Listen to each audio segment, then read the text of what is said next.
பிஸ்மில்லாஹிர் ரஹ்மானிர் ரஹீம். வல் முத்தல்லகாத்து யதரப்பஸ்ன பி அன்ஃபுஸிஹின்ன ஸலாஸத குரு. தலாக்கு விடப்பட்ட பெண்கள் 3 மாதவிடாய் வரையிலும் அவர்கள் காத்திருக்க வேண்டும்.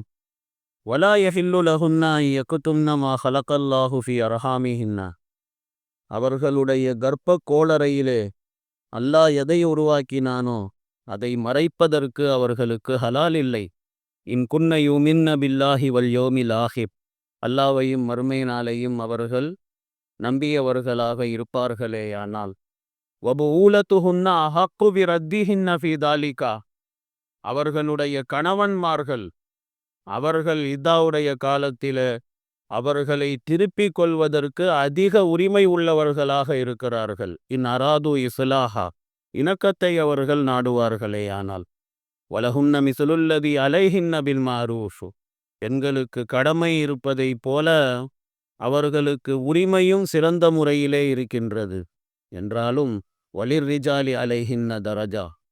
பெண்களின் மீது ஆண்களுக்கு அந்தஸ்து ஒரு படி அதிகம். வல்லாஹு அசீசுன் ஹக்கீம்.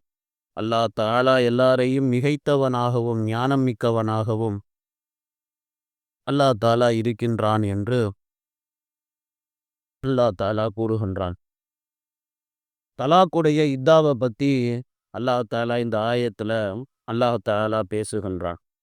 ஒவ்வொன்றுக்கு ஒவ்வொரு விதமான இதா இருக்குது. அதில் தலாக் கொடுக்கப்பட்ட இதா என்னங்கிறது தான் இந்த ஆயத்தில் சொல்லப்பட்டிருக்குது.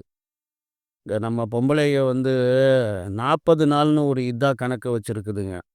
அது எதை பார்த்து அந்த மாதிரி 40 நாள்னு கணக்கு வச்சுக்குதாங்க அப்படிங்கிறதே தெரிய மாட்டேங்குது. கேட்டால் எல்லாம் 40 நாள் தான் சொல்கிறாங்க அப்படிங்கிறாங்க. அல்லாஹ் தஆலா குர்ஆனில் என்ன சொல்கிறான், ஹதீஸில் என்ன இருக்குது அதை பார்க்கணும். சும்மா இந்த கிழவிங்க சொல்கிறதையெல்லாம் கேட்டுக்கிட்டு அந்த கிழவி சொன்னுச்சு, இந்த கிழவி சொன்னுச்சு, கிழவிங்க எல்லாம் முஸ்திசாபா மாறிடுதுங்க. இதை பாருங்க, அல்லாஹ் தஆலா என்ன சொல்கிறான் அப்படிங்கிறத தெளிவாக தெரிஞ்சு கொள்ள வேண்டிய சட்டங்கள் இதெல்லாம். அதாவது கணவன் மனைவி 2 பேரும் ஒரு அறையில் இருந்து விட்டார்கள். அவங்களுக்குள்ளார என்ன நடந்துச்சோ நடக்கலையோ, ஆனால் ஒரு அறையில் அவங்க இருந்துட்டாங்க அப்படின்னு சொன்னா, மனைவி இருக்கிறது அது பாலிகான பெண்ணாகவும் இருக்கிறாள் அப்படின்னா வயதுக்கு வந்த பெண். பாலிகில்லாத பிள்ளைங்களுக்கும் கல்யாணம் பண்ணுறதுக்கெல்லாம் ஷரியத்தில் அனுமதி இருக்கு. ஆயிஷா அம்மாவுடைய கல்யாணமெல்லாம் அப்படித்தான் நடந்துச்சு. ஸோ பாலிகானவங்களாகவும் இருக்கணும். அதே நேரத்தில் கணவன் மனைவி 2 பேரும் ஒரு அறையில் இருந்து விட்டார்கள் அப்படின்னு சொன்னால், அதுக்கப்புறமேல கணவன் அந்த பெண்ணுக்கு தலாக் கொடுத்திருப்பானே ஆனால் அப்போ 3 மாதவிடாய் காலம், 3 மாதம் இல்லை, 3 மாதவிடாய் முன்ன பின்ன இருக்கும். கரெக்டாக மாத கணக்கில் தான் வரணுங்கிறதெல்லாம் கிடையாது. சில பெண்களுக்கு முன்ன பின்னையும் இருக்கும். அல்லாஹ் சொல்றது சலாசத்த குரு. 3 மாதவிடாய் காலம் வரையிலும் அவள் பொறுத்திருக்க வேண்டும். 3 மாதம் 3 மாதவிடாய் காலம் அவள் பொறுத்திருக்க வேண்டும். அந்த 3 மாதவிடாய் காலம் முடிஞ்சதுக்கு அப்புறமேல அதுக்கப்புறம் அவள் இன்னொரு கல்யாணம் பண்ணணும் அப்படின்னு சொன்னால் இன்னொரு கல்யாணம் அவள் பண்ணி கொள்ளலாம். அதைத்தான் அல்லாஹ் தஆலா வல் முத்தல்லகாத்து யதரப்பஸ்ன பி அன்ஃபுஸிஹின்ன ஸலாஸத குரு. தலாக்கு கொடுக்கப்பட்ட பெண்கள் 3 மாதவிடாய் வரையிலும் அவர்கள் பொறுத்திருக்க வேண்டும் அப்படின்னு சொல்லி அல்லாஹ் தஆலா சொல்கிறான். இது தலாக் கூடப்பட்ட பெண்களுக்கு தான். புருஷன் மௌத்தா போயிட்டாரு அப்படின்னு சொன்னால் அது தனியாக ஒரு ஆயத்தில் அல்லாஹ் தஆலா வல்லதீன யுதவஃபௌன மின்கும் வயதரூன அஸ்வாஜன் யதரப்பஸ்ன பி அன்ஃபுஸிஹின்ன அர்பஅத அஷ்ஹுரின் வ அஷ்ரான்னு அது வரும் ஆயத்து. அதுவும் இன்ஷா அல்லாஹ் அது வரும்போது உங்களுக்கு நான் விளக்கம் சொல்லுவேன். புருஷன் மௌத்தா போயிட்டாருன்னா 4 மாதம் 10 நாள் இதாக இருக்கணும். இதுதான் கணக்கு. இந்த 40 நாள் கணக்கெல்லாம் கிழவிங்க சொல்லுதுன்னா கிழவிங்களை வச்சு சாத்தணும். அதுங்களுக்கு ஒன்றுமே தெரியாது. சும்மா பாட்டி கதையை சொல்லிக்கிட்டு நாங்கள்லாம் அந்த காலத்தில் அப்படின்னு அதுங்க அப்படி ஆரம்பிச்சிருதுங்க. அதெல்லாம் கிடையவே கிடையாது. தலாக்கு விடப்பட்டுச்சுன்னா 3 மாதம் 3 மாத விடாய் அவள் இதாக இருக்கணும். புருஷன் மௌத்தா போயிட்டான் அப்படின்னா அவன் 4 மாதம் 10 நாள் இதாக இருக்கணும். அதுக்கப்புறமேல தான் இன்னொரு நிக்கா பண்ணுறதா இருந்தால் ஹலால். நிக்கா பண்ணுறதெல்லாம் இல்லைங்க. கிளவி ஆயிருச்சு. அது இதுக்கப்புறம் என்னங்க போய் நிக்கா பண்ணுறது அப்படின்னா, நிக்கா நீ பண்ணு, பண்ணாமல் போ. ஆனால் 4 மாதம் 10 நாள் புருஷன் மௌத்தா போயிட்டா. தலாக்கு விடப்பட்டுச்சு அப்படின்னு சொன்னால் 3 மாதவிடாய் காலம் அவள் இத்தாவை அனுஷ்டிக்க வேண்டும். இதுதான் மார்க்க சட்டம் சொல்லியாச்சு. 4 மதுஹப் இருக்குது. ஏற்றுக்கொள்ளப்பட்ட 4 மதுஹபுகள். அந்த 4 மதுஹபுலையும் பார்த்தீங்க அப்படின்னு சொன்னா இதுதான் சட்டம். இதுல ஒரு மாற்று கருத்தும் யாருக்குமே கிடையாது. அது வேற விஷயம். அந்த காலத்துல அடிமை பெண்கள் எல்லாம் இருந்தாங்க. ஸோ அடிமை பெண்களுக்கு தனி ஒரு சட்டம் சொன்னாங்க. அடிமை பெண்களும் மனைவி க க எப்படி ஹலாலோ அந்த மாதிரி அடிமை பெண்களும் ஹலாலாக தான் இருந்தாங்க. அடிமை பெண்ணை அவளுக்கு இதாவுடைய காலம் இருக்குது. அவளுக்கு 2 மாதவிடாய் காலம் இதா இருந்தா போதும். ஏன்னா அடிமையினுடைய எல்லா ஹக்குமே பார்த்தீங்கன்னா சுதந்திரமான பெண். இப்பெல்லாம் அடிமைகள் யாருமே கிடையாது. இதெல்லாம் அந்த காலத்துல உள்ள சட்டங்கள் இது. அப்போ ரசூலுல்லாஹ்வுடைய காலத்துல, சஹாபாக்களுடைய காலத்துல அடிமைகளும் இருந்தாங்க. ஸோ அடிமைகளினுடைய ஹக்கு எப்படி அப்படின்னா, சுதந்திரமான பெண்ணுடைய ஹக்கு என்னவோ அதுல பாதி ஹக்கு. அது அடிமையினுடைய ஹக்கு. அப்போ மாதவிடாய் இந்த இத்தாவுடைய விஷயத்துல சுதந்திரமான பெண்ணுக்கு 3 மாதவிடாய் அப்படின்னு சொன்னா இவளுக்கு 1.5 மாதவிடாய் தான் வரும். 1.5 மாதவிடாய் அப்படின்னு சொன்னா 1.5 மாதவிடாய் கணக்கு பண்ண முடியாதுல்ல. 1.5 மாதவிடாய் எப்படி கணக்கு பண்ண முடியும்? பண்ண முடியாது. அதனால உலமா பெருமக்கள் என்ன பண்ணாங்க அப்படின்னு சொன்னா 2 மாதவிடாய் அப்படின்னு சொல்லி இப்படி அவங்க கணக்கு சொல்றாங்க. ஹதீஸ் ஷரீஃபில் இருக்கிறது. அதாவது அடிமை பெண்ணினுடைய தலாக்கும் பார்த்தீங்கன்னா 3 தலாக்கு இல்லை, 2 தலாக்கு தான். அவளுக்கு தலாக்கும் 2 தலாக்கு. அவளுடைய இதாவுடைய காலமும் பார்த்தீங்கன்னா 2 மாதவிடாய் தான். அதுக்கப்புறமேல அவள் இன்னொருத்தனுக்கு கல்யாணம் பண்ணணும்னா கல்யாணம் பண்ணிக்கலாம். அவளுக்கு ஹலால். ஆனால் சுதந்திரமான பெண்கள், இப்பெல்லாம் இருக்கிற பெண்கள் எல்லாம் சுதந்திரமான பெண்கள் தான். அடிமைகள்லாம் எங்கேயுமே கிடையாது. அது நல்லா ஞாபகம் வச்சுக்கோங்க. 3 மாதவிடாய் தலாக் ஆயிருச்சுன்னா இதா இருக்கணும். அதுக்கப்புறமேல தான் அடுத்த கல்யாணம். இந்த மாதவிடாய் 3 மாதவிடாய் காலம் எதுக்காக வேண்டி இதா இருக்க சொல்றது அப்படின்னு சொன்னா அதுல நிறைய ஹிக்மத் இருக்குது. எனக்கு தெரிஞ்சு நான் ஒரு ஹிக்மத்தை சொல்றேன்.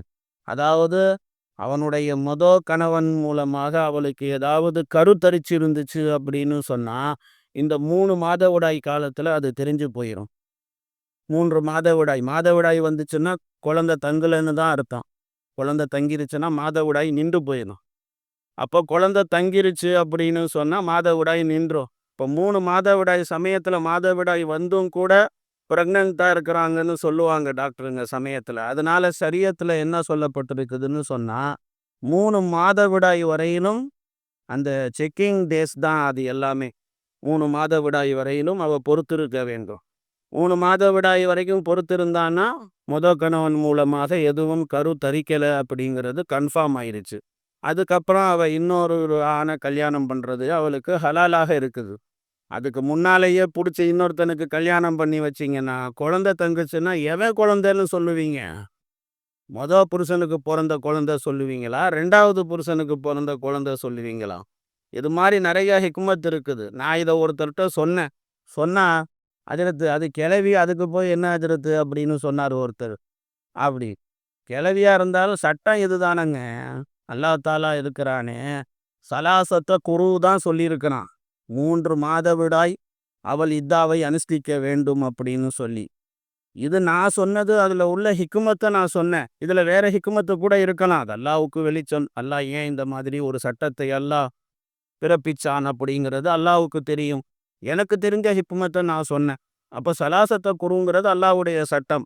அதனால கண்டிப்பா தலாக்கு விடப்பட்ட பெண்கள் அவங்க 3 மாதவிடாய் வரையிலும் இதா இருந்து தான் ஆக வேண்டும். அதுக்கப்புறமேல தான் அடுத்த கல்யாணம். அந்த ஜமாத்துங்க கல்யாணம் பண்ணி வைக்கும்போது 2ஆம் தாரமா கல்யாணம் பண்ணி வச்சிங்கன்னா முதல்ல நீங்க இந்த விஷயத்தை நீங்க பார்க்கணும். தலாக்கு விடப்பட்ட காலத்திலிருந்து இப்போ வரைக்கும் 3 மாதவிடாய் முடிஞ்சிருச்சா அப்படின்னு. அதுக்கப்புறம் தான் கட்டி வைக்கணும். ரைட் வா வா கல்யாணம் பண்ணி வைக்கிறேன் அப்படின்னு சொல்லி எல்லாம் கல்யாணம் பண்ணி வச்சிங்கன்னா அது எல்லாம் ஹராமா போச்சு. ஹராமா போச்சு. இதெல்லாம் கொஞ்சம் ஞாபகம் வைங்க. இதெல்லாம் தெரிஞ்சு கொள்ள வேண்டிய சட்டங்கள். இன்னைக்கு உம்மத்தே முஸ்லிமாவில் எவ்வளோ பேர்த்துக்கு இந்த மசாயில் எல்லாம் தெரியும் அப்படிங்கிறதே தெரிய மாட்டேங்குது. சரி ஹைர். இப்போ இந்த ரிவாயத் நான் இப்போ உங்களுக்கு சொன்னேனே, அந்த ரிவாயத்தினுடைய தரத்தையும் நான் உங்களுக்கு சொல்லிடுறேன். இந்த ரிவாயத்தில் ஒரு அறிவிப்பாளர் வராரு, மதாஹிர் அப்படின்னு சொல்லி. அவர் கொஞ்சம் பலகீனமான அறிவிப்பாளர். இந்த ஹதீஸு திருமிதி, அபு தாவூது நிறைய கிதாபுகளில் வருது. இமாம் ஹாஃபிஸ் தாரகுத்னி ரஹ்மத்துல்லாஹி அலைஹி அவங்க என்ன சொல்றாங்க அப்படின்னு சொன்னா, சரியான விஷயம் என்ன அப்படின்னு சொன்னா, இது ஹஜ்ரத் காசிம் இப்னு முஹம்மது ரஹ்மத்துல்லாஹி அலைஹி அவர்களினுடைய ஓன் ஒப்பீனியன் அப்படின்னு சொல்றாங்க. அதாவது இந்த அடிமை பெண்ணுக்கும் சுதந்திரமான பெண்ணுக்கும் ஒரு டிஃப்ரென்ஸ் சொன்னாங்களா இல்லையா? அது குரான்ல சலாசத்து குரு தான் இருக்குது. அடிமைக்கோ சுதந்திரமான பெண்ணுக்கோ தனித்தனியாக சட்டம் சொல்லப்படவில்லை. ஸோ அதனால ஹாஃபிஸ் தாரகுத்னி ரஹ்மத்துல்லா அலைஹி அவங்க என்ன சொல்றாங்க, இது காசிம் இப்னு முஹம்மது ரஹ்மத்துல்லா அலைஹி அவர்களினுடைய ஓன் ஒப்பீனியன் அப்படி சொல்றான். ஹஜ்ரத் இப்னு உமர் ரலியல்லாஹு தஆலா அன்ஹு அவர்கள் மூலமாகவும் இந்த ரிவாயத்து மர்ஃபுவான முறையில் வந்திருக்கிறது. அதுக்கு இமாம் தாரகுத்னி அவங்க என்ன சொல்றாங்க அப்படின்னு சொன்னா, அதுவும் பார்த்தீங்கன்னா ஹஜ்ரத் இப்னு உமர் ரலியல்லாஹு தஆலா அன்ஹு அவர்களினுடைய ஓன் ஒப்பீனியன் தான் இது. அதே மாதிரி தான் ஹலீஃபத்துல் முஸ்லிமி ஹஜ்ரத் உமர் இப்னு ஹத்தாப் ரலியல்லாஹு தஆலா அன்ஹு அவங்களும் அவங்களுடைய சொந்த ஒப்பீனியன் தான் சொல்லியிருக்கிறாங்க. சஹாபாக்கள் உடைய விஷயத்துல சஹாபாக்கள்ல இந்த மசாயில்ல எந்த விதமான இஸ்திலாஃபும் கருத்து பேதங்களும் கிடையவே கிடையாது. அவங்க என்ன சொல்றாங்கன்னு சொன்னா, அடிமைக்கு அதாவது சுதந்திரமான பெண்ணுக்கு என்ன ஹக்கு இருக்கிறதோ அதுல பாதி ஹக்கு தான் அடிமையினுடைய ஹக்கு. ஸோ அதனால தலாக்கும் அவளுக்கு 2 தான், அவளுடைய இதாவுடைய காலமும் 2 மாதவிடாய் தான் அப்படி சொல்லி அவங்க சொல்றாங்க. சில சலஃபு சாலிஹீன் உலமா பெருமக்கள் அவங்க என்ன சொல்றாங்கன்னா, என்னுடைய அபிப்பிராயமும் இதுதான். இதை ஏன் பிரிக்கணும்னு நான் கேட்குறேன். அல்லாஹ் தாலா இருக்கிறானே குரான்ல, வல் முத்தல்லகாத்து யதரப்பஸ்ன பி அன்ஃபுசிஹின்ன ஸலாஸத குரு. தலாக்கூடப்படப்பட்ட பெண்கள் 3 மாதவிடாய் வரையிலும் அவர்கள் காத்திருக்க வேண்டும் அப்படின்னு அல்லாஹ் சொல்லிவிட்டான். இதுல சுதந்திரமான பெண்ணுன்னு சொல்லப்படலை, அடிமைக்குன்னு சொல்லப்படலை. அப்போ 2 பேருக்கும் சட்டம் ஒன்று தான். அப்படிதான் தெரியுது. உமூமியத்தை காட்டக்கூடிய ஒரு வசனம் தான் இந்த மாதவிடாய்ங்கிறது. இது இயற்கை உபாதை. அது அது எல்லா பெண்களுக்கும் இருக்கும். அடிமையா இருந்தாலும் அவளுக்கும் அதுதான். அடிமைக்குன்னு சொல்லி வேற ஏதாவது இருக்குதா சிஸ்டமேட்டிக்கு? அதெல்லாம் ஒன்றும் கிடையாது. அடிமைக்கும் அதுதான், சுதந்திரமான பெண்ணுக்கும் அதுதான், மாதவிடாயை பொறுத்த வரைக்கும். ஸோ அதனால சட்டமும் ஒன்று தான் அப்படிங்கிறது என்னுடைய ஒப்பீனியனும் அதுதான். நிறைய சல்ஃபு சாலிஹீன் அவங்களும் இந்த விஷயத்துல இப்படி தான் சொல்றான். முஹம்மது இப்னு சீரின் ரஹ்மத்துல்லா அலைஹி அவங்க சில உலமாக்கள் இருக்கிறாங்க, அதாவது அஹ்லு ஸாஹிரியான்னு சொல்லி அவங்க அந்த உலமாக்களும் இதைத்தான் பேசுறாங்க. இப்னு அபி ஹாத்திமில ஒரு கரீபான சனதோடு ஒரு ரிவாயத்து ஒன்று வந்திருக்கிறது. அந்த ரிவாயத் என்ன அப்படின்னு சொன்னா, ஹஜ்ரத் அஸ்மா பின்த் ஸைத் இப்னு சகன் அன்சாரியா அப்படின்னு சொல்லி ஒரு பெண்மணி இருந்தான். அந்த பெண்மணி உடைய விஷயத்துல தான் இந்த ஆயத்து இறங்குச்சு. இவங்க தான் தலாக் கூடப்பட்டுட்டாங்க. அப்போ அந்த நேரத்தில் அதுக்கு முன்னால எல்லாம் இத்தாவெல்லாம் கிடையாது. அதுக்கு முன்னால இத்தானால என்னன்னு அவங்களுக்கெல்லாம் தெரியாது. தலாக் கூடப்பட்டதுக்கு அப்புறமேல இவங்களுக்குத்தான் முதல்ல அல்லாஹ் ரப்புல் ஆலமீன் இந்த சட்டத்தை அல்லாஹ் கொடுத்தான். இது உம்மத்தே முஸ்லிமாவுக்கு இதில் அவங்களுக்குன்னு சொல்லி எந்த வார்த்தையும் இல்லைல்ல, இது பொதுவான சட்டம். அதனால ஃபிக்குஹுடைய கிதாபுகளில் அப்படித்தான் எழுதுறாங்க உலமாக்கள். எல்லா கியாமத் நாள் வரைக்கும் வர பொம்மநாட்டிங்க எல்லாத்துக்குமே இதுதான் சட்டம். தலாக்கு புருஷன் கொடுத்துட்டான், இல்லை அவளே ஹுலா வாங்கிக்கிட்டா. இப்போ எல்லாம் ஹுலா தானே வாங்குதுங்க நிறையா. தலாக்குலாம் கிடையாது, முத்தலாக் சட்டம் பாஸ் பண்ணிட்டானுங்கல்ல. அதனால எல்லாம் குலாவுடைய இதில் போகுதுங்க. சரி ரைட்டு. குலாவா இருந்தாலும் குலாவை பற்றியும் நம்ம இன்ஷா அல்லாஹ் பேசுவோம். நிறைய பேர்த்துக்கு குலாவும் தெரியாது. குலா தலாக்கு எதுவாக இருந்தாலும் சரி, அவள் 3 மாதவிடாய் முடிகிற வரைக்கும் அவள் காத்திருக்க வேண்டும். அதுக்கு முன்னால் அவள் இன்னொரு நிக்கா பண்ணுறதுக்கு அவளுக்கு அனுமதியே கிடையவே கிடையாது. ஆனால் அந்த இதாவுடைய காலத்தில் அவளை பெண் கேட்பது அது கூடும். அவளை போய் பெண் கேட்கறது கூடும். என்னம்மா இதான் முடிஞ்ச உடனே இந்த மாப்பிள்ளையை கல்யாணம் பண்ணிக்கிறியா அப்படின்ட்டு கேட்கலாம். ஆனால் அவள் பதில் சொல்லக்கூடாது. அவள் என்ன எப்போ பதில் சொல்லணும் அப்படின்னா, 3 மாதவிடாய் முடிஞ்சதுக்கு அப்புறமேல தான் அவள் பதில் சொல்லணும். எனக்கு இவர் வேணும், இவர் வேணாம் அப்படின்னு டிசிஷன் அவள் 3 மாதவிடாய் முடிஞ்சதுக்கு அப்புறமேல தான் அவள் முடிவு எடுக்கணும். ஏன்னா 3 மாதவிடாய் முடியாத வரைக்கும் இது பழைய நிக்காவில் தான் இருக்குது. இன்னும் அது அந்த நிக்கா முழுமையாக முடியலை. அப்படிங்கிறப்போ பெண் பார்க்கலாம், ஆனால் ஒப்பீனியன் கேட்கலாம். ஆனால் அது முடிவெடுக்கிறது அப்புறமேல எடுத்துக்கணும். அதுக்கப்புறம் தான் 3 மாதவிடாய்க்கு அப்புறமேல தான் அவள் நிக்கா செய்ய முடியும். நிறைய விளக்கங்கள் பேசணும். இன்ஷா அல்லாஹ் நாளைக்கு கொஞ்சம் பேசும். சுப்ஹானல்லாஹி பிஹி சுப்ஹானக்கல்லாஹும்ம வ பிஹம்திக நஷ்ஹது அல்லா இலாஹ இல்லா அன்த நஸ்தக்ஃபிருக வ நத்தூபு